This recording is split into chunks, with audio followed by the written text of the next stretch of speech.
जब सिद्धार्थ गौतम ने बोधि वृक्ष के नीचे ज्ञान प्राप्त किया तो उन्होंने एक सत्य को देखा, संसार की हर वस्तु अनित्य है, क्षण क्षण बदल रही है। ये बदलना क्या है? ये बदलना ही ऊर्जा और कंपन का खेल है। बुद्ध ने अनित्य इम्परमानेंस के माध्यम से यही बताया कि इस संसार में कुछ भी स्थिर नहीं। जो भी है वह निरंतर गति में है। शरीर, विचार, भावनाएं, इच्छाएं सब तरंगों की तरह उठते और गिरते हैं। इस दृष्टि से ऊर्जा केवल भौतिक पदार्थ नहीं बल्कि वह चेतन प्रवाह है जो हर क्षण बदलता रहता है। यदि कोई साधक इस बदलते प्रवाह को देख ले तो उसका मन बंधन से मुक्त हो जाता है। ऊर्जा और कंपन का विज्ञान और बुद्ध का मिलन। आधुनिक विज्ञान कहता है कि परमाणु में कोई ठोस पदार्थ नहीं, केवल ऊर्जा और शून्यता है। बुद्ध ने भी कहा, शून्यता ही परम सत्य है। इसलिए विज्ञान और बौद्ध दर्शन दोनों एक ही बात कहते हैं, संसार के गहरे स्तर पर सब कुछ कंपन और शून्यता का खेल है। बुद्ध ने बार बार कहा कि चित्त माइंड की संसार को बनाता है। शुभ चित्त शांति, करुणा और आनंद की तरंगें उत्पन्न करता है। अशुभ चित्त दुख, क्रोध और भय की तरंगें उत्पन्न करता है। विज्ञान इसको ब्रेन वेव्स कहता है और बौद्ध ध्यान इसको विपश्यना में अनुभव कहता है। जब साधक श्वास पर ध्यान करता है तो वह देखता है कि विचार और भावनाएं केवल लहरें हैं। वे आती हैं, ठहरती हैं और चली जाती हैं। ये देखना ही मुक्ति का प्रारंभ है।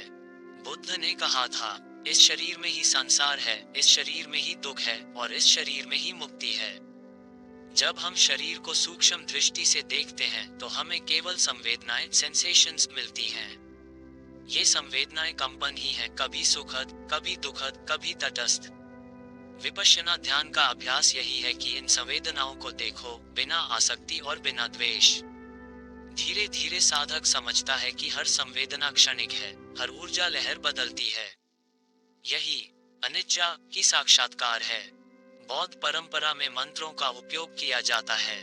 बुद्धं शरणं गच्छामि जब कोई श्रद्धा से बोलता है तो केवल शब्द नहीं निकलते बल्कि एक आवृत्ति फ्रीक्वेंसी उत्पन्न होती है। यह आवृत्ति मन को स्थिर करती है और आसपास की ऊर्जा को भी शुद्ध करती है। ध्वनि की तरंगे केवल कानों तक नहीं जाती, वे पूरे शरीर और वातावरण में कंपन पैदा करती हैं। इसीलिए जब भिक्षु एक साथ शुद्ध सूत्र का पाठ करते हैं तो पूरा विहार मठ शांत और पवित्र हो उठता है। बुद्ध ने मैत्री भाव लविंग काइंडनेस पर जोर दिया। जब कोई साधक अपने हृदय से करुणा फैलाता है तो वह केवल मानसिक कल्पना नहीं है, यह एक वास्तविक ऊर्जा तरंग है। वैज्ञानिक प्रयोगों ने भी दिखाया है कि जब कोई व्यक्ति करुणा और प्रेम की भावना में बैठता है तो उसके हृदय की तरंगें हार्ट वेव्स आसपास के लोगों तक पहुंचती हैं और उन्हें शांत कर देती हैं। इस तरह करुणा केवल नैतिक शिक्षा नहीं बल्कि ऊर्जा का शुद्ध कंपन है। बुद्ध ने कहा, सतिपठान यानी जागरूकता ही मुक्ति का मार्ग है। जब साधक श्वास पर ध्यान करता है तो उसकी तरंगें शांत हो जाती हैं। धीरे धीरे वह अनुभव करता है कि विचार केवल बादल हैं और असली आकाश निर्मल है। यही निर्मल आकाश ही उच्चतम कंपन है।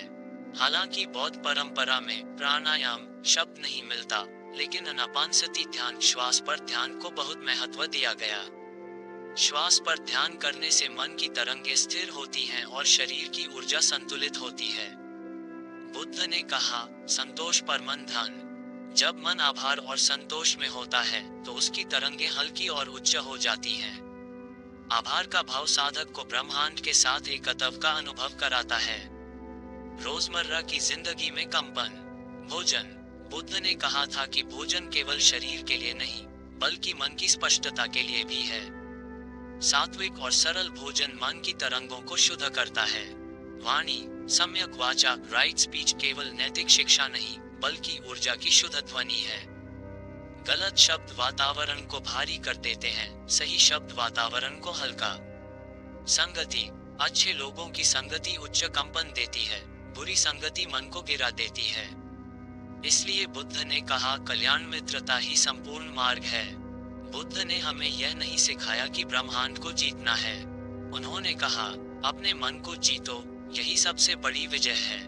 जब साधक अपने मन की तरंगों को देखता और समझता है तो वह धीरे धीरे उन्हें संतुलित कर लेता है। और जब मन का कंपन शुद्ध और शांत हो जाता है तो ब्रह्मांड स्वयं उसके साथ तालमेल बैठा लेता है। यही मुक्ति है, यही निर्वाण है, जहाँ कंपन तो है, ऊर्जा तो है, परंतु उसके साथ आसक्ति नहीं है। शिष्य: गुरु जी, आपने कहा कि सब कुछ ऊर्जा है, लेकिन मैं इसे अपने दैनिक जीवन में कैसे महसूस कर सकता हूँ? मेरे काम, रिश्ते और मानसिक शांति पर इसका क्या असर है? गुरु: बेटा देखो, तुम जब सुबह उठते हो तो तुम्हारा मन पहले क्या करता है? चिंता, जल्दी या आभार और शांति? यही तुम्हारे दिन की तरंगें निर्धारित करता है। यदि तुम्हारा मन शांत और सकारात्मक ऊर्जा से भरा है तो दिन की परिस्थितियां भी सहज और लाभकारी दिखने लगती हैं। यही कंपन का विज्ञान है। शिष्य: लेकिन गुरु जी, अगर वातावरण भारी और नकारात्मक हो तो क्या मैं इसे बदल सकता हूँ? गुरु: हाँ, बिल्कुल। याद रखो, तुम अपने मन का केंद्र हो। तुम उस समुद्र की लहर नहीं हो, बल्कि समुद्र का अनुभव कर रहे हो। जब तुम अपने मन की तरंगों को स्थिर कर देते हो तो आसपास का वातावरण स्वयं बदलने लगता है। इसे बुद्ध ने चित्त पुण्यता कहा। मन में शुद्धता, करुणा और जागरूकता का कंपन फैलता है और वह वातावरण तक पहुंचता है। गुरु ने शिष्य को एक शांत स्थल पर बैठाया और कहा, अब अपनी आंखें बंद करो और केवल श्वास को देखो। श्वास आती है, श्वास जाती है। किसी को पकड़ने की कोशिश मत करो, सिर्फ देखो। यही अनापानसति ध्यान है। शिष्य ने कुछ देर बाद कहा, गुरु जी, मुझे अपने विचार और भावनाओं की लहरें दिखाई दे रही हैं। वे कभी उठती हैं, कभी ठहरती हैं। मुझे लगता है कि मैं उन्हें देख रहा हूँ, लेकिन उनमें डूब नहीं रहा। गुरु: बिल्कुल, यही वह कंपन है जिसे तुम महसूस कर रहे हो। विचार केवल तरंगे हैं। जब तुम उन्हें स्थिर नहीं करते, केवल देखते हो, तब तुम्हारा मन भी स्थिर होता है। यही ब्रह्मांड के कंपन के साथ तालमेल है। गुरु ने शिष्य को बताया कि सिर्फ ध्यान ही पर्याप्त नहीं। तुम्हारा हर विचार, हर शब्द और हर कर्म एक ऊर्जा तरंग है। जब तुम आभार महसूस करते हो, किसी के प्रति करुणा रखते हो, तो तुम्हारे भीतर की कंपन उच्च और हल्का हो जाता है। यही कंपन स्वास्थ्य, रिश्ते और अवसरों को आकार देता है। अगर कोई व्यक्ति रोज सुबह उठकर मैं आभारी हूँ कि मैं जी रहा हूँ, मेरे पास यह और वह है, कहता है, तो उसकी मानसिक तरंगें हल्की और ऊंची हो जाती हैं। वही निराशा, ईर्ष्या और गुस्से के विचार तरंगों को भारी और नीच कर देते हैं। बुद्ध ने कहा था, करुणा और मैत्री का अभ्यास केवल नैतिकता नहीं, ये वास्तविक ऊर्जा का शुद्धिकरण है। शिष्य ने पूछा, जी, भोजन का भी कंपन से क्या संबंध है? गुरु: देखो, भोजन केवल शरीर को पोषण नहीं देता, यह मन और शरीर की तरंगों को प्रभावित करता है। सात्विक भोजन, सरल और शुद्ध, मन को शांत और ऊर्जा को उच्च बनाता है। जब तुम आभारी होकर भोजन करते हो तो उसकी तरंगें भी हल्की और जीवनदायी बनती हैं। बुद्ध ने कहा था, सम्यक वाचा ही श्रेष्ठ मार्ग है। शब्द केवल संवाद नहीं, वे ऊर्जा की तरंगें हैं। शिष्य ने अनुभव किया कि घर में जब सब लोग प्रेम और सम्मान से बात करते हैं तो वातावरण हल्का और आनंदित लगता है। वहीं गुस्से और नकारात्मक शब्द वातावरण को भारी कर देते हैं। शिष्य: गुरु जी, मैं कुछ लोगों के साथ हूँ तो मन भारी हो जाता है। गुरु: बेटा, ध्यान रखो, संगति उच्चतर कंपन देती है। अच्छे मित्र और मार्गदर्शक तुम्हारे ऊर्जा केंद्र को मजबूत करते हैं। वहीं बुरी संगति मन को नीच और भारी कर देती है। इसलिए ध्यान से चुनो कि किसके साथ समय व्यतीत करते हो। एक साधक ने गुरु से पूछा, गुरु जी, क्या सच में ब्रह्मांड मेरे साथ तालमेल बैठा सकता है? गुरु: हाँ, यदि तुम स्वयं का तालमेल बैठाओ। अपने मन की तरंगों को देखो, स्थिर करो और उच्च कंपन पैदा करो। जैसे एक संगीतकार अपनी वीणा की तारों को सटीक करता है, वैसे ही तुम अपनी ऊर्जा को संतुलित करो। तब ब्रह्मांड अपने संगीत से तुम्हारे जीवन में गूंजने लगेगा। साधक ने ध्यान और करुणा के अभ्यास से धीरे धीरे अनुभव किया कि उसके स्वास्थ्य, संबंध और अवसर सच में बदल रहे हैं। वह समझ गया कि ऊर्जा और कंपन का ज्ञान केवल दर्शन नहीं, ये जीवन को बदलने का वास्तविक विज्ञान है। बुद्ध ने ध्यान का सबसे सरल और गहरा मार्ग बताया, आनापानसति ध्यान, यानी श्वास पर पूर्ण जागरूकता। साधक बैठता है, पीठ सीधी, आंखें बंद। श्वास को महसूस करता है, सांस आती है, सांस जाती है। विचार और भावनाएं आती हैं, लेकिन साधक उन्हें पकड़ता नहीं, केवल देखता है। यह अभ्यास धीरे धीरे मन की तरंगों को स्थिर करता है। शब्दों में कहें तो जैसे एक तालाब में उठती लहरें शांत होती हैं और पानी निर्मल हो जाता है, वैसे ही मन की ऊर्जा तरंगें भी स्थिर हो जाती हैं। साधक रोज सुबह 20 से 30 मिनट ध्यान करता है। पहला 10 मिनट श्वास पर, अगले 10 मिनट शरीर की संवेदनाओं पर, अंतिम 10 मिनट भावनाओं और विचारों की लहरों पर निरीक्षण।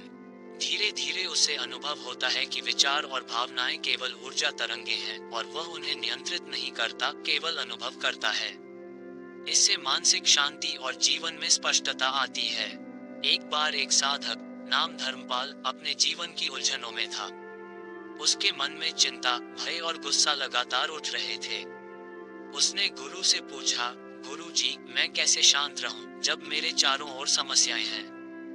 गुरु ने उसे कहा, धर्मपाल, समस्याएं बाहर नहीं हैं। तुम्हारा मन ही वह स्थान है जहां संघर्ष होता है। जब मन की तरंगें उच्च कंपन में नहीं हैं, तब बाहर की घटनाएं भारी लगती हैं। अब चलो ध्यान करें। धर्मपाल ने दिन रात ध्यान किया। पहले उसे अपने विचारों और भावनाओं की गड़बड़ी दिखी। धीरे धीरे उसने उन्हें देखना और समझना शुरू किया। 6 महीने बाद वह अनुभव करने लगा कि उसके स्वास्थ्य में सुधार हुआ, संबंध बेहतर हुए और रोजमर्रा की परेशानियां हल्की लगने लगी। गुरु ने मुस्कुराकर कहा, देखा धर्मपाल, तुमने बाहरी संसार को नहीं बदला, केवल अपने भीतर की ऊर्जा और कंपन को बदलकर दुनिया के साथ तालमेल बैठा लिया।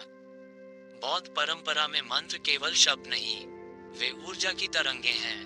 ओम मणि पद्मे हूँ जैसे मंत्र उच्च कंपन उत्पन्न करते हैं।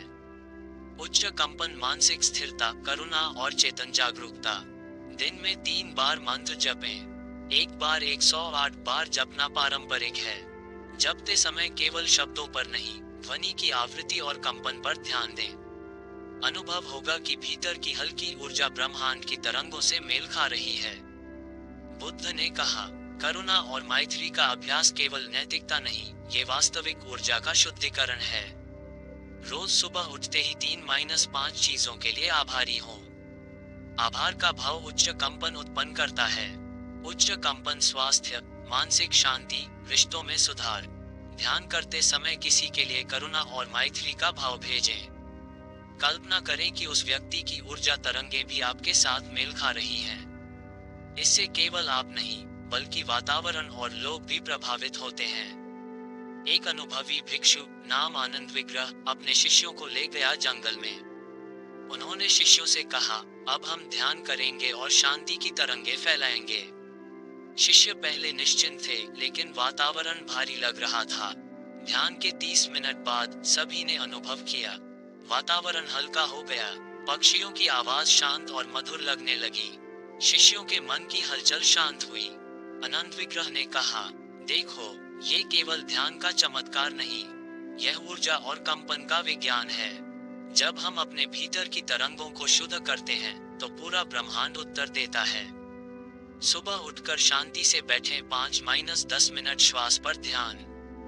सकारात्मक मंत्र या सूत्र जपें, उच्च कंपन उत्पन्न होता है। आभार और करुणा, जीवन की तरंगें हल्की और सकारात्मक बनती हैं। सात्विक भोजन और सरल जीवन शरीर और मन के लिए ऊर्जा संतुलित। सकारात्मक संगति, उच्च कंपन वाले लोगों के साथ समय बिताएं। पर्यावरण और संगीत, शांत वातावरण और मधुर संगीत ऊर्जा को उच्च बनाएं। हमने इस यात्रा में देखा कि सब कुछ ऊर्जा है, विचार, भावनाएं, शब्द, श्वास, संबंध और यहाँ तक कि शरीर की हर कोशिका। बुद्धिक दृष्टि से ये केवल दर्शन नहीं, बल्कि जीवन का वास्तविक विज्ञान है। जब साधक अपने भीतर की तरंगों को समझता और नियंत्रित करता है, तब उसके चारों ओर की दुनिया भी बदलने लगती है। ब्रह्मांड लगातार कंपन कर रहा है। यही कंपन जीवन में अवसर, स्वास्थ्य, संबंध और चेतना की दिशा तय करता है। उच्चतर कंपन शांति, करुणा, जागरूकता, जीवन में सौभाग्य, शांति और सकारात्मकता। निम्नतर कंपन क्रोध, चिंता, भय, संघर्ष, रोग और असंतोष। इसलिए पहला कदम है अपने मन और ऊर्जा का निरीक्षण। जैसे संगीतकार अपनी वीणा की तारों को ठीक करता है, वैसे ही हम अपने विचार, भाव और कर्म की तरंगों को संतुलित कर सकते हैं। एक साधक अपने गुरु के पास आया और बोला, गुरु जी, मैंने ध्यान किया, मंत्र जपे, आभार और करुणा का अभ्यास किया, पर अब भी जीवन में उतार चढ़ाव हैं। क्या ब्रह्मांड मेरे साथ नहीं है? गुरु ने मुस्कुराते हुए कहा, साधक, ब्रह्मांड कभी विरोध नहीं करता। जब तुम अपने भीतर की तरंगों को उच्च और शांत बनाते हो, तब ब्रह्मांड स्वतः तालमेल बैठाता है। जीवन में उतार चढ़ाव रहेंगे, पर तुम अब उनकी गहराई में स्थिर रह सकते हो।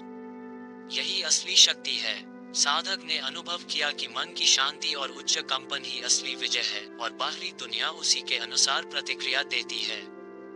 सब कुछ ऊर्जा है। इसे समझना, महसूस करना और नियंत्रित करना जीवन बदल सकता है।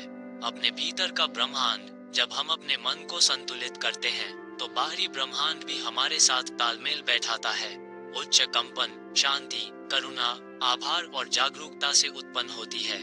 अभ्यास आवश्यक है। ध्यान, मंत्र, प्राणायाम, आभार और सरल जीवन शैली इसे रोजमर्रा में बनाए रखते हैं। याद रखो, ये केवल दर्शन नहीं, ये जीवन का व्यवहारिक विज्ञान है। और अगर आप अपनी ऊर्जा और जीवन को बदलने की राह पर चलना चाहते हैं, तो हमारे चैनल को सब्सक्राइब करें और बेल आइकन दबाना न भूलें। चलिए मिलकर ब्रह्मांड की तरंगों से तालमेल बैठाएं।